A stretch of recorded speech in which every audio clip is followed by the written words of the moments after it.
G'day guys, welcome to this talk. This talk is about China, and I've called the talk Chinafy. And I think I've been told that this is the first time that a tech conference has had a dedicated session on China, so it should be fun. And lucky we're not doing it in the US, hey? And I think it's timely because the US is the world superpower. And in the next 10 years, China will become the world superpower. And that is the very first time that a developing nation has become number one. And it's also the first time that a country from the East has become number one. And if you know that region, like China, Korea, Japan, Vietnam, that is like a third of the world's population. And they understand their own culture because they live it, and they understand the West. And we in the West understand ourselves, but we don't understand the East. And when they're number one, that's a big deal because we don't really understand a lot of our competition or how to make money there or how to deal with them in their way. And I think that this presentation will go a small step in that direction where you'll understand a few things about China that you don't today. How many people have deployed an app in China and they've got it running in China? Not a soul. All right. How many people have been to China? Okay, we've got about 10% of the audience. All right, cool. So here's how I've broken down my talk. I'm going to go through the history, and then I want to talk about the Great Firewall of China. I think it's pretty important to talk about. And then how they work in terms of their mobile-first way of life. And I want you to know the big guys over there. There's a few huge companies. When I talk huge, I'm talking, big Facebook, Amazon style size. Their emerging cloud, the offerings over there, and how to succeed in China based on the knowledge that I have. And my knowledge, I went to China when I was 20. And I remember my mum made me sign a will for some reason before I left. She was very, very worried. And I've had a fascination with the country ever since. I run a company in Australia. Sydney, Melbourne, Brisbane is where I spend most of my time. But I have two small offices in China, in Beijing and in Hangzhou, and I'll talk about, that's kind of where my experience comes from. So I am a Microsoft Regional Director and an MVP. I have two girls, and I have a long history in China. And when I went there, when I was young, this is kind of what it looked like. Everybody was on bikes, you didn't see a car, everybody was in Mao suits. And if anyone has been to China 10 years ago, and they tell you what it's like, it's fairly irrelevant. I can tell you that it's been changing continually, and what I am telling you today is very different than what I would have told you based on 2 years ago, because it's really changing quick. And I want you to understand a few things that I thought I misunderstood, I think. I used to think communism meant that they were poor. The middle class is rich. I can tell you the guys in my China office drive better cars than the guys in our Sydney office. Okay, they like spending money and they're rich. And communism doesn't mean they're not capitalists. All they want to do is make money. So they're very keen on making money. Now there are a lot of tight regulations, and they're some of the constraints we'll talk about. So this is Xi Jinping. He is, well, he certainly is authoritarian. He's been cracking down very heavily on corruption. He's put thousands of people in jail that are corrupt. He also is nation building, I guess, going outside and expanding. And I guess you would say he's a visionary as well. He is somebody that puts all these plans in motions, and it's not like in the West where you pass a bill or whatever. When he sets up these things happen, and we'll talk about some of those initiatives. He set up Shenzhen, so think about Huawei. and many of those type of companies, they were the product of these SEZs, they're special economic zones. So he sets them up, a whole lot of initiatives, a whole lot of people swarm to take advantage of this stuff, and stuff happens. So everything in China is busy. It is busy. Like I set up the second office in Hangzhou, which is a small city outside Shanghai, and that's 13 million people. Okay. So I'll give you my understanding of China, because I kind of misunderstood things. You know, Beijing is the capital, and that's where I started. I think of that like Canberra in Australia, like government, or maybe like Washington. And Shanghai, this region, there's like these three cities that form a kind of triangle. Think of that like e-commerce and the finance. I consider this like Sydney, okay? And Guangzhou, this is like all the hardware stuff, you know, DJI, Huawei, a lot of you know, the iPhones and all that stuff is built there. And I have no equivalent for Australia for that type of spot, sadly. So, where's Alibaba? Oh, Alibaba. Who's heard of Alibaba? Everyone. Okay, super. Yeah, because everything Jack Ma does is cool in China, and he's like a Richard Branson, but funnier. And if you haven't watched a video on Jack Ma, do yourself, put some homework in your phone, watch a video. My kids have grown up watching videos of Jack Ma. And Ali Cloud is a big deal, and we'll talk about that. So the scale is enormous. If I told you about an app that had every man, woman, and child in America on it, it's a big app, right? You know. And I remember I was talking to one of the guys in our office, Jason, and we were screen sharing at the time, and I was just talking to him about the scale of Alibaba. And he said, "What is the population of America?" I said, "I think it's about 300 million, isn't it?" So I saw him on his computer as we're screen sharing. He does just to double check what I told him wasn't a lie. And since I knew the stat was around 300 million, it had changed. It was now 552 million. And that's not even their biggest app. Like WeChat has 1 billion on it. All right. So we're talking big scale. This is Hangzhou. This is where I set up the second office, and it's a beautiful city. On the other side of this river here is this is what it looks like. It's called Westlake.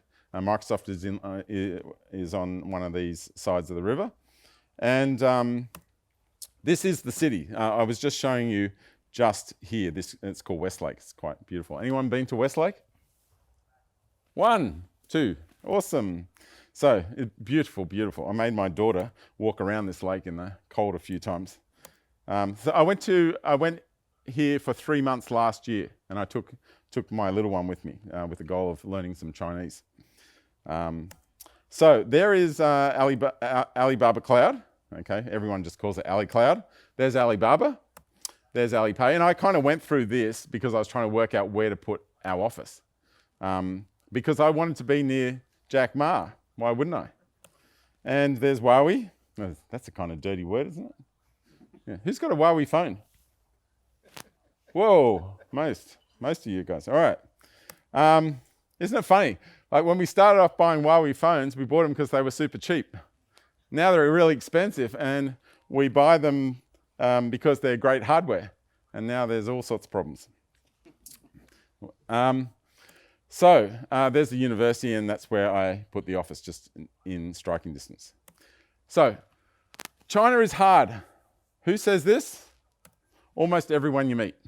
It is very painful, and it's hard work, and we're going to talk about that. So this is the history. Microsoft entered China in 1992. Alibaba came online in 1999. Baidu's search is 2000, and Amazon enters. They have not been successful in China. Alipay comes online in 2004, and then Google enters. And Google was really popular. Everyone was using it. We were using it all day long, all the guys in the office. That's when I went into China then. And then the Great Firewall happened. So a few years after being there, Google gets blocked. And that was kind of confusing because it was blocked and then it would come online and it was blocked. It seemed like a temporary thing. It didn't seem like it was going to go on forever. But it just got more serious. Twitter got blocked, Facebook. And this is a very old picture, but all these things were blocked, okay? Facebook, YouTube, eBay. We don't care about Friendster anymore. But lots of this stuff happened, and they were forced to build their own stuff. And so, of course, they copy the West, and then they evolve, and it's become a different ecosystem. So what are the equivalents? What's the equivalent of YouTube? Well, they came up with a name called UQ. It means you're cool, okay? Google is, they also have Bilibili. Bilibili's, so they got two. They got one, like a YouTube style thing, and then they got a young person's one, Bilibili. So that gives you an idea that YouTube are ripe for the taking for a young person's YouTube. Baidu, Taobao. Taobao is like cheap stuff. Taobao actually means hunting for treasure.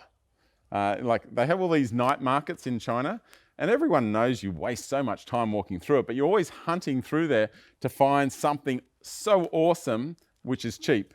Like they always call that hunting for treasure, and they call the site Taobao because there's so much crap on the site, but there's some cool stuff. In fact, I went to a lot of offices while I was there. I was visiting multiple offices per day, and every now and then you see something really cool. Like you go into an office and they've got this like phone booth where you step in the phone booth and it's like an English phone booth. Like, wow, that's fantastic. Where did you get that? Taobao. You see some amazing light. Oh, where'd you get that? Taobao. So you just get used to everything's on Taobao. And there's Tmall, which is an expensive version, and then there's Facebook is WeChat. Okay, but it does it a disservice. All these equivalents that I'm giving you, when you see them in action, they're not equivalents. I'm just trying to make it something similar. Alipay is not like PayPal, but it's the closest thing. And then you got Twitter and Weibo. And then you've got other ones like Uber. And I want to talk about Uber. So before I want you to know that almost all the brands, if you look closely, have an animal. Like JD, the shopping site, has a dog. And Tmall is a cat, and Sunning is a lion, and Alipay has an ant, and Tencent is a penguin, and Baidu is a bear. They must love their animals there, all right? They're going to run out of animals soon. So I just want to give you just an example of fair and square competition where nothing was blocked, okay? Uber comes in, people start using Uber. And then the Chinese make an equivalent. And I want to tell you how that went down. So let's just look at the history of taxis in the United States, 1897. Then in San Francisco, they get them in 1909. Uber arrives in America. It expands to Australia a few years later. Let's look at what happened in China. They get taxis in 1903 in Harbin, right near the north. Then taxis in Hangzhou, just an equivalent. They're kind of slower to get going. Uber arrives a year after Australia. And then Didi arrives. And there's a war. And this war, just to watch the war play out, was amazing because Didi would discount, and Uber would discount and discount. The prices were lower than they were paying their tax. They're paying the drivers. What it ended up doing was getting the entire middle class addicted to ride sharing. Okay, because it was really cheap. And there was all this little gamification. You took a ride, it gave you a ride to give to a friend, that type of stuff. So much gamification in this war, and it went on and on. It went like Uber, they have a lot of money, everybody's giving them money and they're pretty highly valued. And they gave up and they just let themselves be bought. They just couldn't keep this bleeding going. Because, let me tell you, it was going to keep going. The Chinese are persistent, okay? I think you saw it in Norway with your salmon, didn't you? They're kind of persistent, all right? So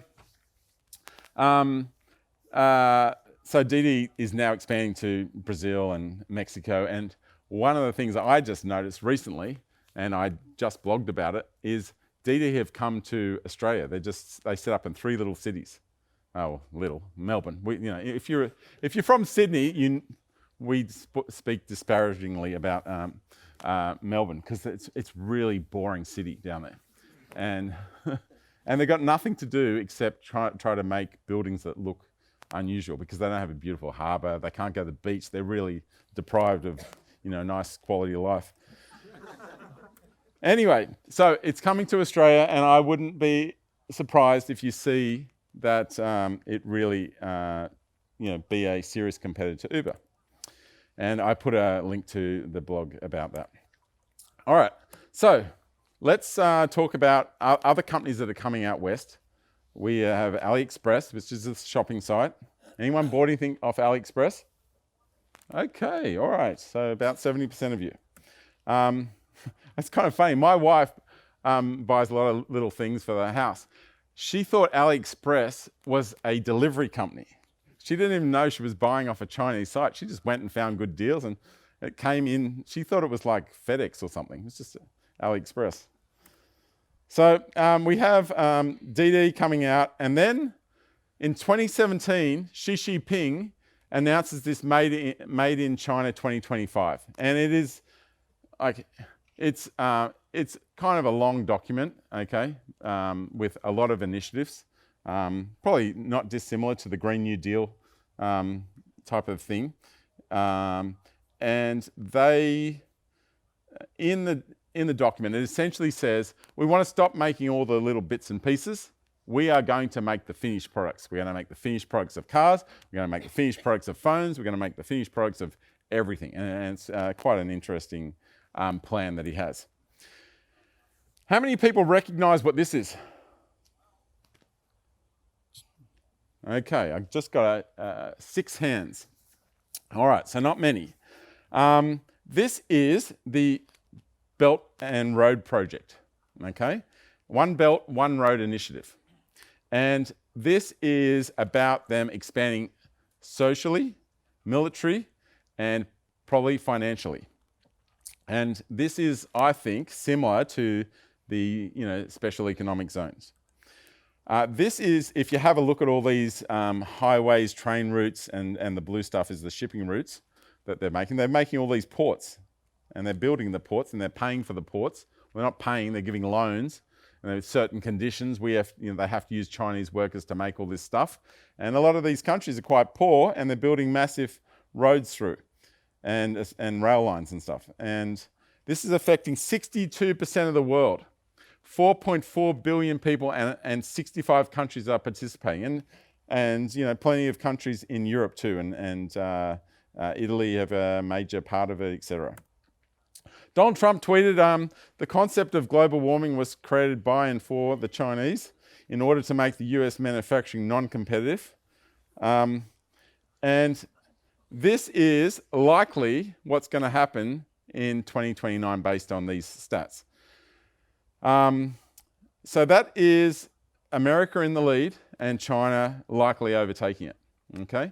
Now, I speak to plenty of people that will say China will crash, and there's fair arguments to that. Things don't rise forever. There's always corrections. There's always crashes.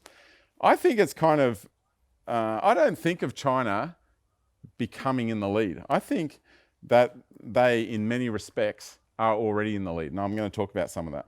But I did just find this recently, and doesn't that One Belt, One Road just remind you of the Silk Road? It kind of looks vaguely similar. But I found this site as well, and I put the link there so that you can go to the country that you're in, click on it, and it'll give you a whole lot of stats on what interactions you're doing with China and the impacts of the One Belt, One Road with you guys. And it has a whole lot of stats. So I found that interesting looking through all the different countries. So this Belt and Road is affecting 4.4 billion people. And I want you to be aware that to build what they're doing is $26 trillion. And they've already pledged $1 trillion. And there's obviously a long way to go. It might evolve differently, but there's a highly likely a lot of money to be made in this area. So China is an opportunity. It's been ignored. They are fairly wealthy, and they're always searching for Western products. Okay. In Australia, we have this problem when we kind of ban the Chinese from buying our baby formula, because they come and they buy it all and take it home. The Chinese are particularly interested in stuff that they like, that they eat, anything that's kind of Western is generally cool. Okay, that's why they buy Teslas. When Teslas are a ripoff. In China, a Tesla costs $160,000 because you add all the tariffs, etc. And they can buy electric cars over there for $12,000.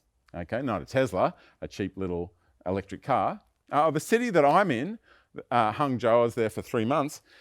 That city is full of motorcycles. It is illegal to have I shouldn't say motorbike, but they're electric bikes. It's illegal to have a motorbike. So they're all quiet. And they make a rule like that, and everyone follows it. Okay? I should, if I see you afterwards, I'll tell you a whole series of other rules that happened while I was there. They purchase everything online, and they purchase a lot. And I want you to look at these stats. In America, Thanksgiving Day, and Black Friday and Cyber Monday, they're huge days. But they don't rank with Singles Day. Look at Singles Day. And Singles Day was only invented, in 2011 by Jack Ma. Jack Ma, he comes up with a good idea. We need something like America. Let's have a Singles Day. Do you know what it is? It is, you buy yourself a present. It's hilarious. And when I'm in the office on Singles Day, they don't buy themselves a present, they buy themselves heaps. Like the whole office is getting full of boxes. Like, it is ridiculous how much they splurge on themselves for the day. Like, it's just incredible. You've never seen anything like it. So that is 32 billion in sales. They set world records for, e-commerce transactions. In 24 hours, 1.4 billion transactions, 256 payments per minute, per second. In Black Friday, in the first 20 minutes of Singles Day, they had eclipsed Black Friday. How's that? Not bad, Billy, hey? Getting frightened? All right, so that is nearly double the size of all their days combined. Big. So let's talk about the mobile first world and their payments. So they do everything on it. One of the things I noticed was when when we talk legacy, we talk, go into a client, you're talking what legacy stuff do you have, and Windows Forms, that's legacy. They don't know about Windows Forms. They didn't build that type of stuff. They got on their internet with their phones, and they call legacy, when you're talking legacy stuff to a customer, they're talking about websites, okay? Because that's their legacy stuff. Anyway, they don't use their PC as much. This Singles Day, do you see how he put 1, 1, 1, 1? They're like singles. Do you get it? Single sticks. And $30 billion dollars in the day. But all I really want you to know is 90% of those orders happen from their mobile phone. That's how they purchase stuff. Okay, here are the 4 apps. You got native apps, okay? They don't typically use Xamarin and React Native. You do see it a little bit, but not a lot. You basically just see them building pure native apps. Web apps, kind of. Official accounts in WeChat, kind of. And the WeChat mini programs. These mini apps, how many people have heard of mini apps inside WeChat? Okay, so 5 people. All right. So this, if you're almost asleep, this is the most important part, this mini app concept. Like, if I went to I go to a cool restaurant down here in Oslo, and they say install my restaurant's app, I would say, get lost. I have enough apps on my phone. I'm not installing your one. But when you are in China, you just go in and you scan the QR code. It's everything that has a QR code in China, and it just auto installs a thing inside WeChat, and they're between 1 and 4 megs, and they're really popular. And I'll talk about them. So, everyone want to install WeChat? Yes, let's go. Oh, no one. Okay. Who's already got WeChat? Okay, a few. I think we got 10%. All right, so I think the presentation will come to an end now. No? Billy, you're not going to install WeChat? I don't even have Facebook. Oh, okay. Billy, you're too old for this session. All right. So, now, if you don't want to install it, okay, I'm seeing a few progressive people installing it. Watch out, Xi Jinping will be watching everything that you do from now on.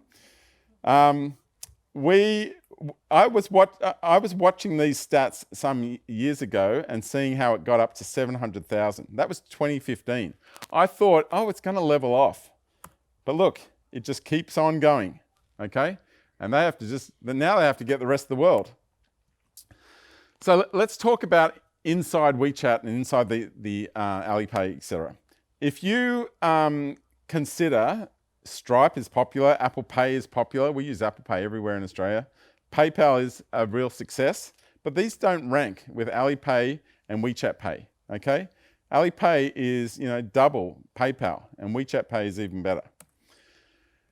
If you talk about countries that really lead purchasing using a mobile wallet, you can see the United States and Canada, 17%. Australia pips them at 19%. But what are the better countries than that? Japan, the UK, and look at Norway. You should be so proud until you see that. Okay. All right. Now, I want to talk about something else as well. And I think that I decided to include this bit because when you're in a restaurant with people in China, during the restaurant experience, like if you've ever been like a speaker at one of these conferences, especially in America, they're always talking about the class of travel that they came in. Like, how was the flight? Was it good? Oh, I came in business class. Oh, I got a free upgrade. I got this. But when you're in China, all they talk about is their Alipay rating, okay? And it's called Sesame Credit. And it's a really interesting phenomenon. When I was young, I grew up in the country in Australia, and I grew up understanding democracy was good, and you hold elections and you have a stock market, and you have a democracy, and you act morally, and you trust people by default. And I think life was pretty simple. And now when I look at how things are now, I think technology has really changed the game. Some of this stuff will really disadvantage the United States. They're behind in quite a bit of this tech. And in many cases in the West, you will find that emotions are overruling facts. And so people that are more emotive get further. And so we've gone from kind of a democracy to a democracy. Is that a word? But that style of hypersensitivity causing a lot of changes. And of course, businesses, every time something dramatic happens, businesses, they start worrying. I think businesses worry more today, are we compliant? Because they just want to be doing the right thing. They don't want a social media storm. They don't want something else. And, are we compliant is very different from are we doing the right thing a lot of the time. And I think that, I'm trying to imagine a future where everyone is fearful of this rating, because this rating, they talk about the effects of the rating. Sometimes based on your rating and you do something wrong. So, like in Australia, we got all these electric bikes. And these electric bikes were from Mobike and Ofu. Have you got these here? The electric, not the mobile bikes, where you just rent a bike with your mobile phone. What have you got here? What's the brand? Right, okay. So some of these brands are Chinese, actually. And in Australia, we started throwing them in the rivers and things like that because we didn't like them. And people would put them everywhere. But in China, they're very worried about where they put them in the right spot all the time, because you can lose your credit on these apps. And it really changes the way they work. So, and I think when we have all these problems that we have, like a company or an industry has a problem, they set up new compliance stuff. And so we're being bogged down in companies. You can't have a bank or a financial institution anymore without having a compliance department. And that adds more and more costs. It's harder to get things done, okay? Like I just read about, you guys have a water problem out west, okay? I'm in Norway, and you have like dirty water from the taps out in Western Norway, and that's a real surprise to me. And it appears that, you know, from what I could understand, hundreds of people have been sick. Someone's died. You have all these, like what will probably happen is they look at all the managers there. There's so much management and less people doing the work. They then investigate, hey, aren't we meant to be checking things? And they go, oh yeah, we're meant to be checking things every year, but we haven't checked anything for 10 years, which is kind of incredible. What are they going to react? They'll react with more compliance, more checks, and this cycle kind of goes on, and it becomes really expensive for businesses to get forward. Anyway, back onto China. We have this Sesame credit, and I should tell you, I think there's about 11 tech companies that have got this system going. They're all authorized by the Chinese bank, and the Chinese bank, I think they have plans to amalgamate all that and take it in, and they'll give you an Uber rating probably. I don't know. But Alipay have got 700 million accounts on it, and everyone cares about it. Wherever you go, you can, based on your rating, you can hire things for free, no deposit, etc. I even saw people putting their rating on their dating sites, because if you're a high rating, maybe you want to date someone with a high rating because it shows that you're a good member of society. It's kind of spooky. Anyway, it's probably no different than what we do with our frequent flyer systems, etc. It's just more evolved. Anyway, so the big apps in China: Alipay, Taobao, JD, Baidu, Ele.me. Ele.me means "Are you hungry?" Everything is ordered there. You know, like you see the guys always using Ele.me to order coffees. Like they can't be bothered going outside to get a coffee. They just order it in because it only costs 60 cents to get it delivered. And so they just order their coffees. You know, considering a Starbucks costs $8 in China. In China, Starbucks are a rip-off, $8. And it took me a while to realize. And they can buy a Luckin coffee, real cheap, for about $4.50 or something. But they want the Starbucks, not the Luckin coffee. Do you know why? Because Starbucks is like a Tesla. It's like a good thing to sit on your desk. It looks good. Like it's hard to believe, you know. But anyway, I blogged about that stuff. You can read it, but it's quite funny. Because I kept seeing this Luckin coffee. I won't go down that rabbit hole. But there's Weibo and etc. and QQ Music. Now, of all these ones that I just showed you, they could live without all of these apps, but they couldn't live without WeChat. All right. So WeChat is the super app. All right, and it's for chatting, and it's got moments like Facebook walls. It's got WeChat Pay. It's got official accounts like the Facebook pages, but this is the most important one, the mini apps. All right, and there we built our own little mini app for our Sugar Learning product that we obviously want all our guys in our China office to be using. But if we want them to be using it and make it easy, it has to be a mini app. If we want it to sell in China, you have to build a mini app.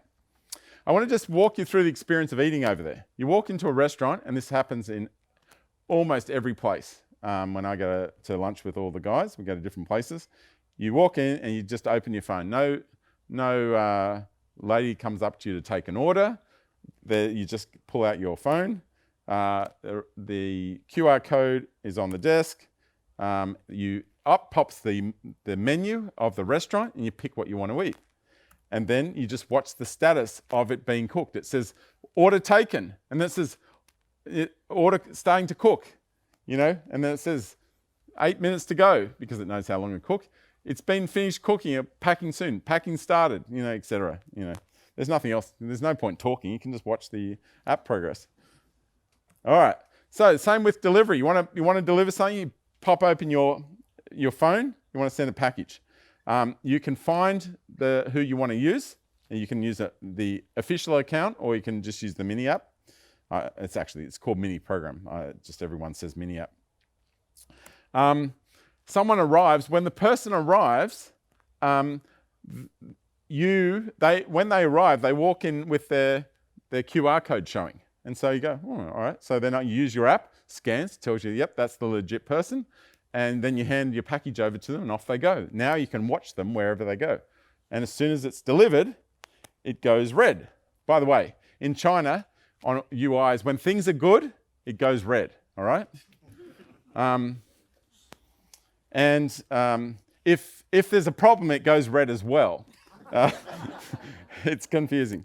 Anyway, so when you go into a queue, like there's a lot of people in China, there's queues everywhere. They have efficient ways. It's not like, where we try to form a queue. You just go in, you scan the QR code, and you know where you are in the queue. It just says, you're 5, you're 4, you're 3. All right, so you just wait for your number. Same system. This same system happens with every interaction in China. You just watch your status, count down until they call you. So there's 2 payment systems. So in Australia, you're either a Virgin flyer or you're a Qantas flyer, okay? And over there, you're either a WeChat guy or you're an Alipay guy, okay? Some people switch, but the guys nobody in our office has credit cards. In fact, they always seem to walk around with just a phone and tissues, okay? The phone opens the front doors on their houses too, okay? And the tissues are because there's no toilet paper in toilets because people nick the toilet paper. And so you have to carry your own tissues. So they don't carry cash, but they have their phone and they have Alipay and WeChat Pay. And here is my little daughter. I took this video actually for my wife because she wasn't actually a fan of us going to China for 3 months, but I really wanted her to learn the language. I thought it was important. And I was just trying to prove. Have I got sound, sir? It doesn't send any. What's going on?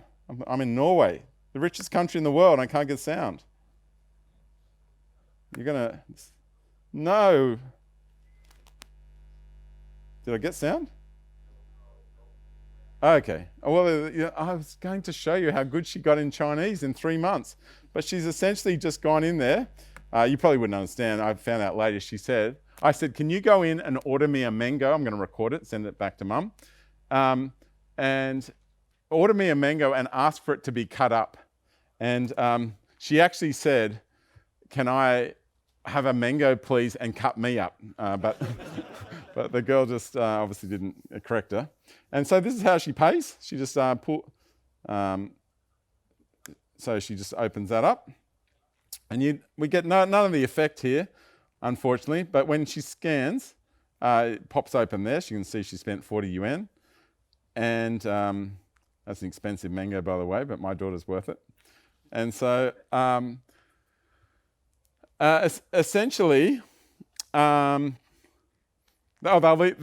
cut it up for you. The service in China is amazing, And I always wondered, every time I bought something, why do they not need to see my thing verified? Okay?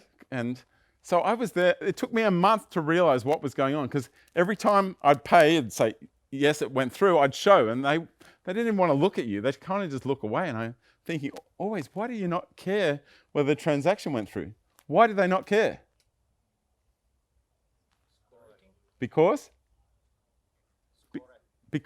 there's a voice in the background. Of course, I don't understand Chinese. There's so much noise all the time in China, you can't hear anything. I think she's doing the upsell. She's upselling the other thing. That's what they kind of do, yeah. And so you scan, and then a little voice says something, how much went through or whatever, so they know if you didn't. Anyway, so, isn't she cute? Okay. So here are the different ways of using WeChat Pay. We've got in-app based payments. So that's the way that I just showed you. That was Ruby just doing it that way, and that's very common. But obviously, you need some infrastructure. You need to own that scanner. You can use the in-app web-based payment. It's not very popular, but it's there. And you see that on some of them. This is a QR code where you can pay people, okay? And the common way is they just hold up this thing in a shop and you scan it and then you show them, because it doesn't have any voice coming out, you show them that it got paid. And beggars have this as well, okay? I gotta say, I go to America twice a year, every year and a half for about 20 years. There's more and more homeless every time I go. And I'm never carrying cash, okay? And I don't know how they're getting donations apart, especially as they need this system. They need to, somebody needs to get them on the program, okay? I had this funny incident. One of the guys from my office picked me up and I was going to speak at an event. So he says, I'll pick you up in the mornings rather than you get there by yourself. I said, oh, thanks, Jerry. That's very nice. And we're driving along a freeway. The freeways have about 5 lanes each way. I don't know what he was thinking, but he decided there was a little alleyway on the other side, and he just kind of turns right on the freeway, and then he hits this driver coming down the alleyway. Like, it's a really stupid thing to do.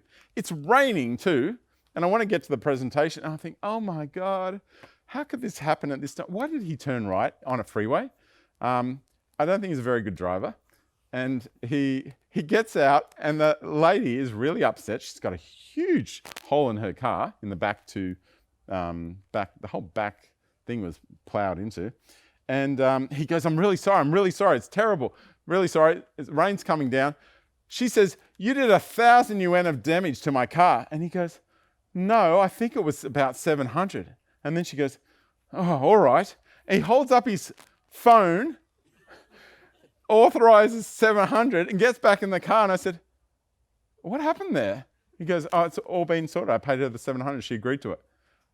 And I said, do you have to fill in anything? Like, is any police coming? You've got a huge hole in the back of her car now. Are we registering? No, Adam, it's done. I said, do you have to fill in any insurance? Like, if you don't have to contact the police, do you fill in any insurance?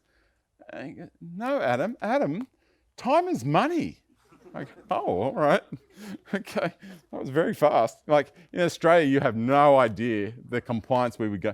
That little few $100 praying or whatever, if it was an expensive car, that would now turn into about $4,000 because you have to go through insurance companies. Take months to resolve as well. You need multiple quotes. Oh my God. Yeah, the Chinese really are efficient at some things. Anyway, you're in that base payments, and this is a good way of going. And this is what you see in, say, Starbucks. Okay, it's using the API, and this is the way that my guys like to integrate generally. All right, so I now want to talk about the big dogs in China, and the big dogs. Look, Apple, Amazon, Google, Microsoft, they're very successful by revenue, but Huawei are big. They're about to get a bit smaller for a while.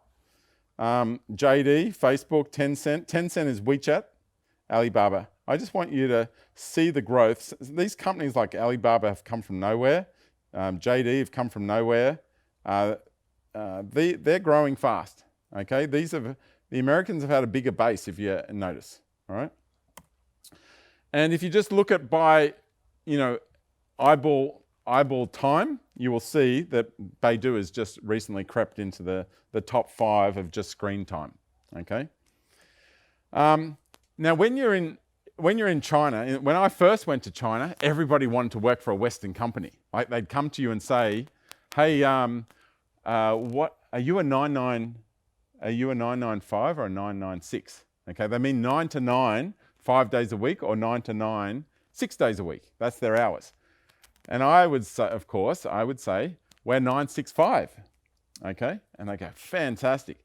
But over time, working for a Western company or working for Microsoft or, at the time Google in the early days, that was the coolest thing possible. But now the Chinese don't want to work for them. They're not as cool. They're still cool, but the cool companies are the BAT companies. And that's Baidu, Alibaba, and Tencent.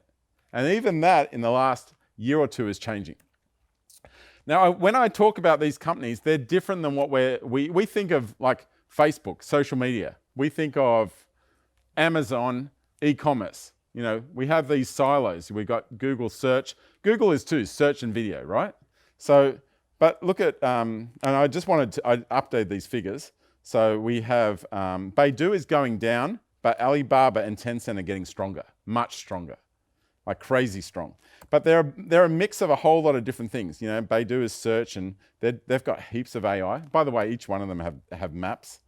Now Alibaba's got UQ and the shopping site and movies, which is like Netflix, and they got AliCloud, which is like Azure, and Ele.me and Weibo, and Tencent are huge in gaming and Alipay and etc. So what I'm trying to tell you is they're a conglomerate of lots of industries. All right. If I put a video here for you to watch the growth of these companies, but all I really want you to know is, like, a couple of years ago, we had Apple, Google, Microsoft, and then in a year, Tencent and Alibaba come on the scene. And they're coming, and they're going to be at the top very soon. I really do think that they're going to overtake the American companies. Because they haven't gone west. They're going to go west, for sure. And I want to correct what I said about the BAT companies, because you have Baidu, Alibaba, and Tencent. Baidu is going to be, you know, it's not one of the cool companies now. You've got a whole lot of other companies like JD, the shopping site, Xiaomi. That's like it's like the Apple over there. This band that I have is a Xiaomi. They're phones. They have a cool phone called a Mix 2. It's really cool. And then you got all these other DD, really popular, and finally that's Alipay, and then delivery companies. This ByteDance, I want to tell you about this one. I've got a little video. It's just silly stuff. It's like YouTube but silly, just short little videos, okay? And it just goes on and on and on. And there's just millions of them. I can, if I had some sound, it'd be more funny, because some of them are hilarious. Yeah, they're all. Here we go, another silly one. And they always have silly sound to go with it. Look. Yeah. Now, Billy's looking at this and going, "I can't wait to subscribe to this," aren't you, Billy? I've seen these videos. You see, this TikTok site makes Facebook users seem intelligent. All right. The funny thing is, like, I looked at a whole lot of these videos because I saw the stats on TikTok growing phenomenally. Like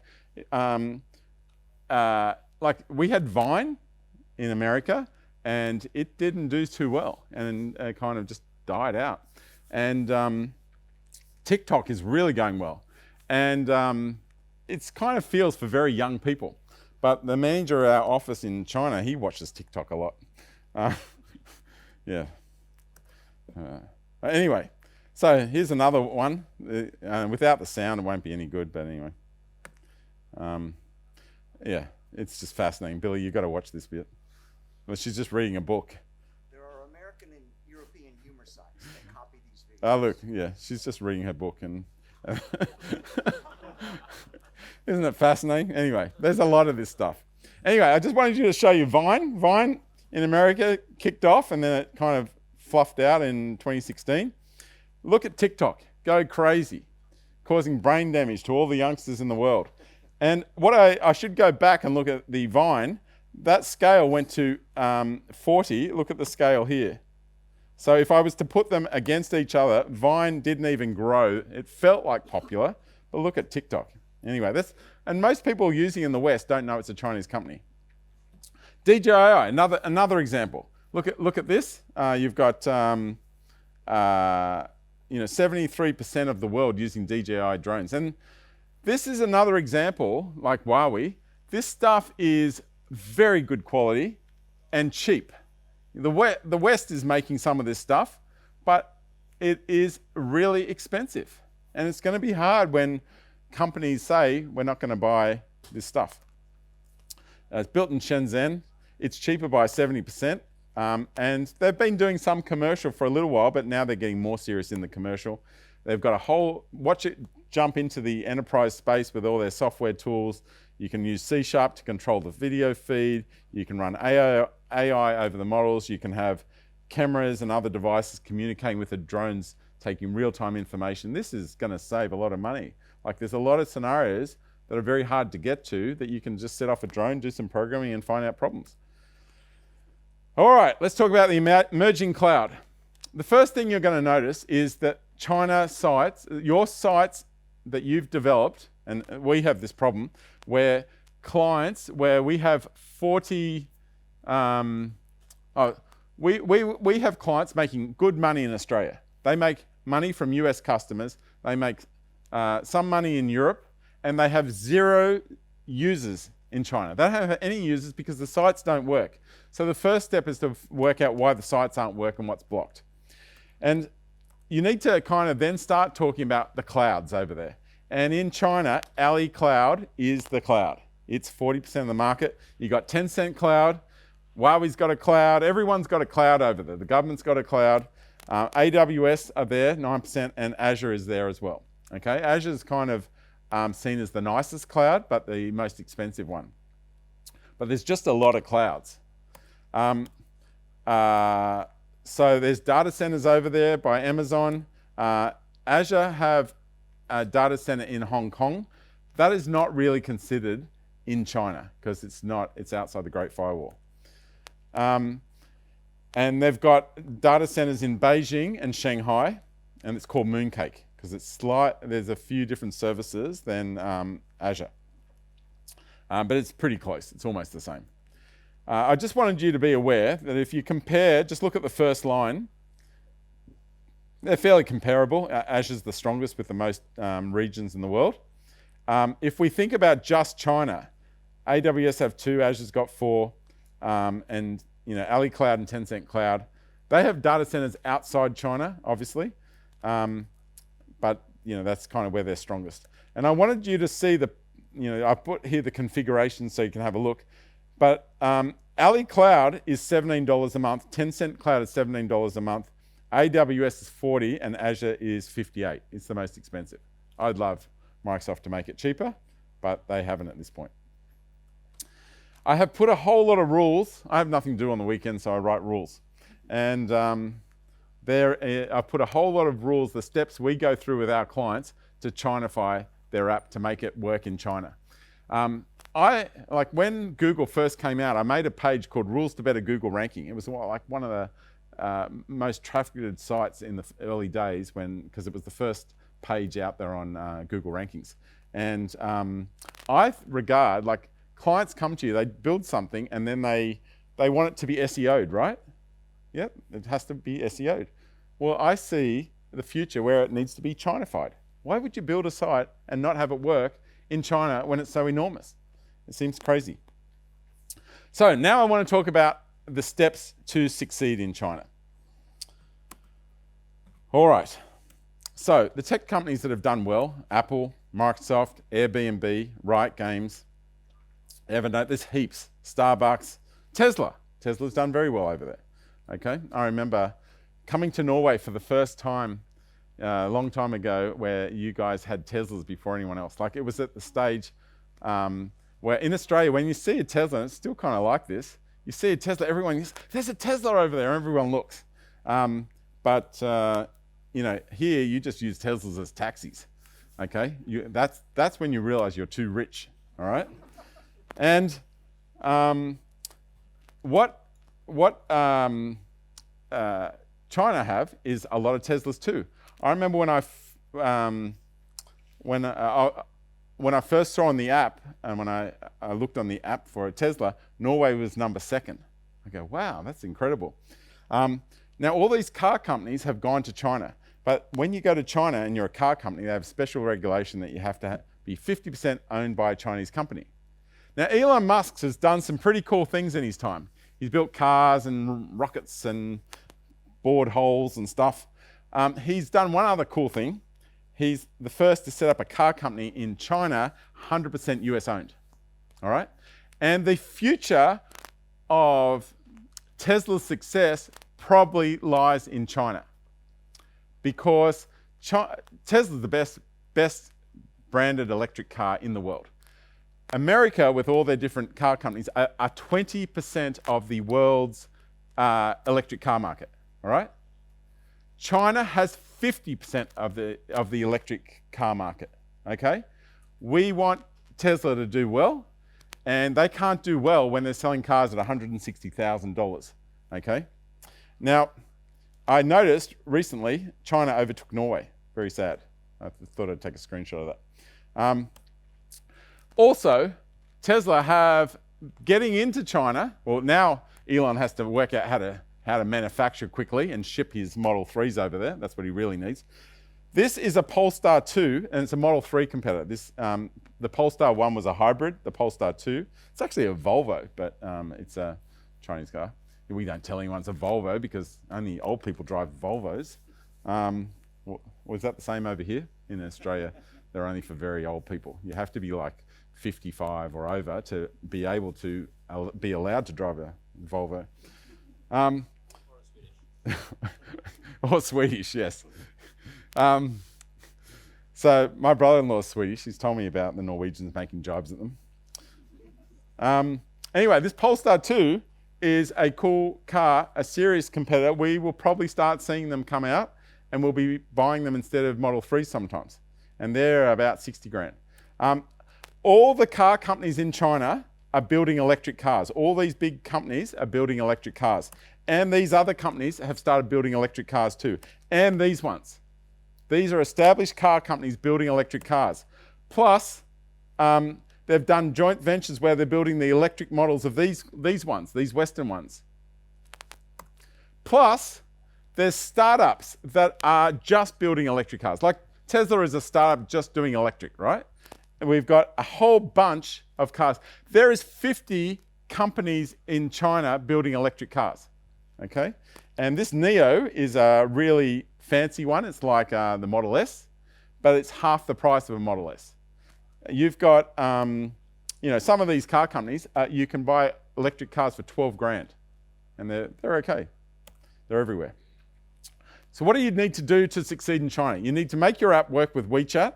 You need to fix your authentication. You need to build a mini app. You need QR codes. You need to do some gamification, payments, user experience, translations. Pick a Chinese name. That's optional. Choose your Chinese cloud provider and get a good partner over there. Now, picking a Chinese name, you don't have to. Most Chinese companies just have a Western name. They never put Chinese characters in the URL when they could. They put they just use Western characters, okay? So which ones are important? The translations is important, the payments are important, and the authentication is important. And I want to drill into those. Plus, it's an easy thing, so just pick a Chinese name. Now, there's 1 billion people. There's 34% on WeChat, and so there's 100 million people using WeChat outside China now. That's a lot. Every time you go into a meeting in China, at the end of the meeting, they don't say, can I have your business card, or can I have your email address, or can I have your LinkedIn?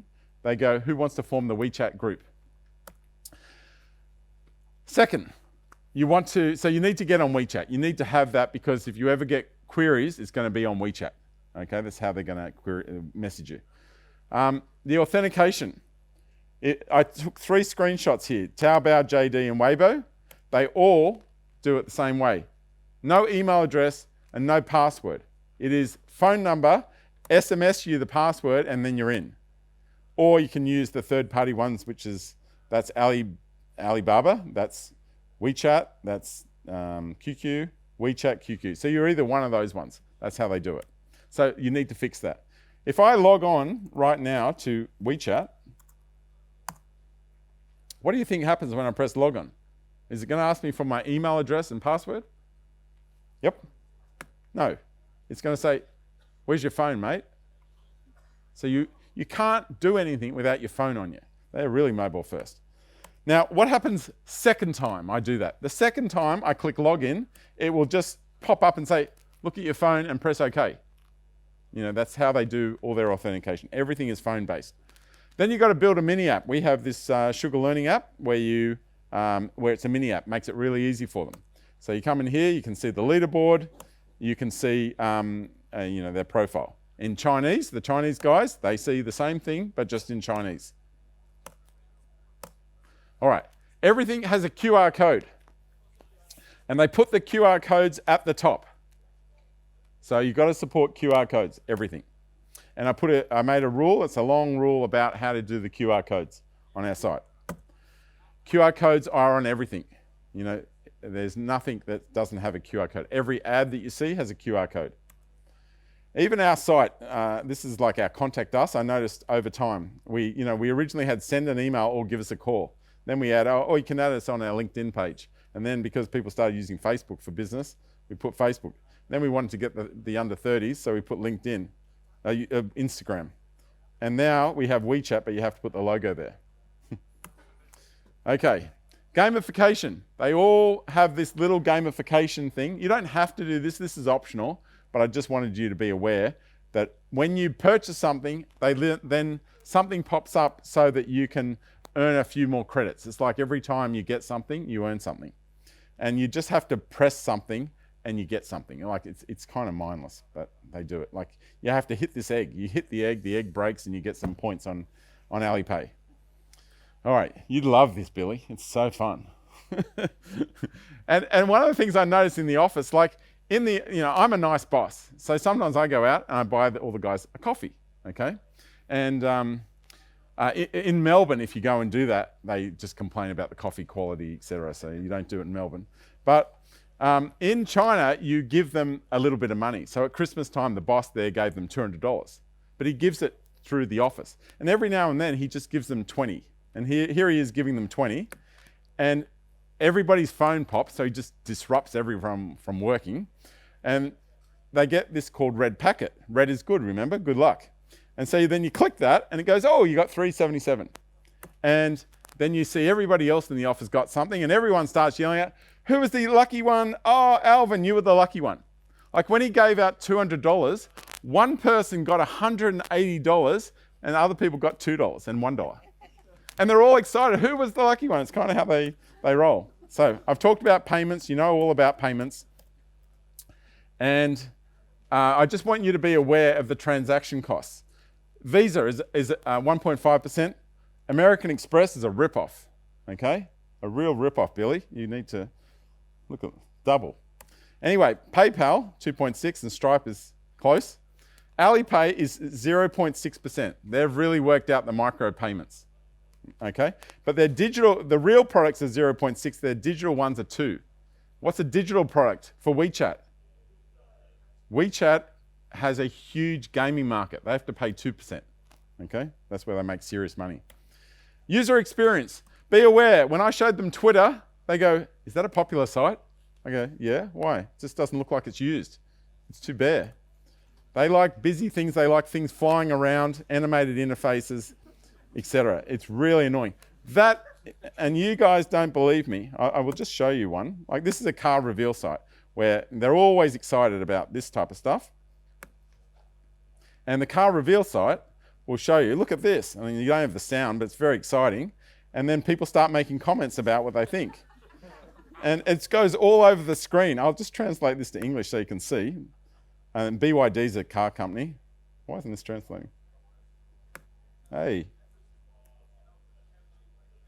And that's not translating. Let me just try that again. This is the concept car. They're saying that's not real car. Mercedes spills liquid. But this is like it's all over. You can't watch the video. This is how it works. And it's even worse on the gaming sites. You can barely see the game. But, you know, the Chinese like noise. Okay. All right. Now be aware that when a Chinese person goes to a site, they've got their antennas on trying to work out, is this a Western site or a real Chinese site? They don't want Western sites. Why? Of course, they're unreliable. They work one day and then they're slow the next day, and then they work and they don't work. They're really problematic because of the Great Wall. They don't know that. They just know they don't want Western sites. So you have to do a good Chinese translation. You can't use automatic stuff or you end up with things like this. I sort of risk this spicy bacteria soup. Okay? Or, I like your smile, but unlike you put your shoes on my face. This means, even though you have clean shoes, please don't walk on the grass. Okay? All right, so pick a Chinese name. You have two options. You either choose one that sounds the same. So LinkedIn went with Ling Ying, which almost is the same, and that word happens to mean leadership. Okay, so it's fine. Sugar Learning, we went with sugar because it sounds the same, which means snow pigeon, which is fine. And also we get to use an animal because you're meant to use an animal because they're the proper brands have animals. Or you can go with the same meaning. Microsoft went with micro and soft. Okay. Now be aware, don't do what Mercedes-Benz did. They went with Benchy, which sounds the same as Mercedes-Benz, but it meant rush to die. Okay. And then they had to fix it after a big controversy and it changed to run quickly. All right.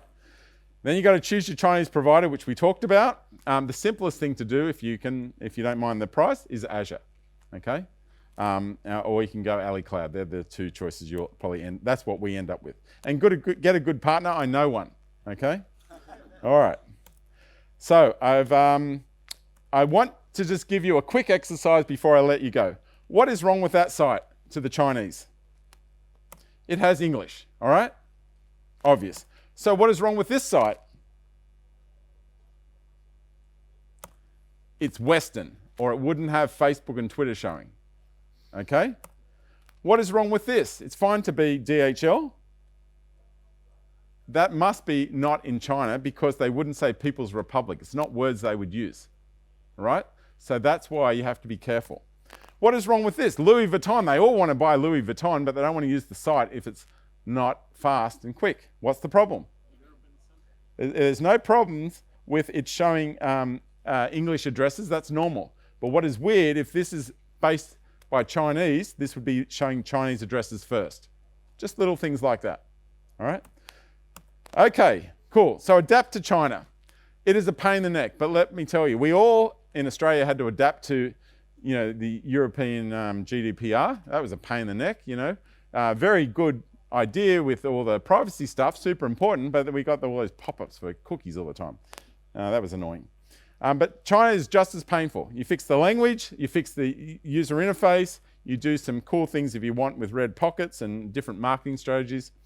That you can have regulations depending on what industry you're in to store the data there.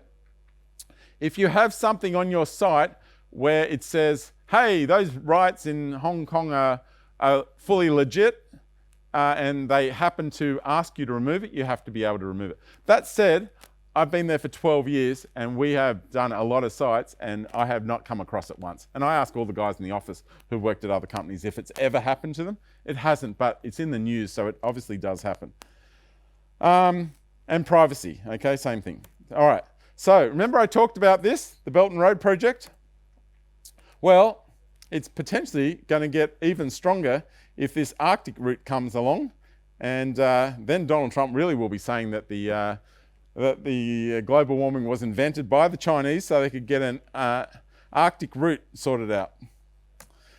So I want to leave you with some thoughts, and hopefully you will understand that China is really strong. They I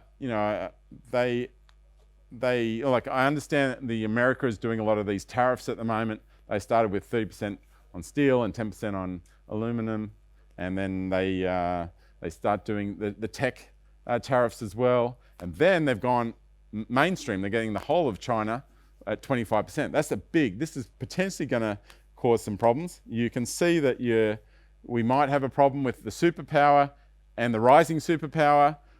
We just saw a couple of days ago India start doing tariffs. It's a very blunt instrument to start using all around the place. We have a situation where the tech world is stronger in China.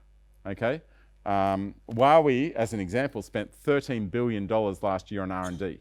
The equivalent is Qualcomm in America. They spent $5 billion, less than half, much less than half. If you think about all the patents that 5G is a big market. China currently have 36% of the world's patents, and America has 14%. Okay, in terms of market share, China has 29% of all the 5G infrastructure, and they say in 12 months' time they're going to have 50%. I think it's the right thing to do for America not to have Huawei building all the infrastructure of the country. That's a bad thing. I think that was a really good decision not to do that. It's going to escalate things, and I think the best thing that we should be doing is trying to do things that make the world hold hands rather than have a conflict. And I think the best thing you can do is go back to your company and try to make your sites work with China, make some money for your company, and have more interactions with China. China is the future. There are a lot of cultural differences. The best thing you could do is plan your next holiday to China, because I can tell you all this stuff, and I know you've kind of listened to everything, but to go there is when you'll really understand. So I've told you the steps. China is the sleeping lion. Let her sleep. For when she wakes, she'll wake the world. Thank you.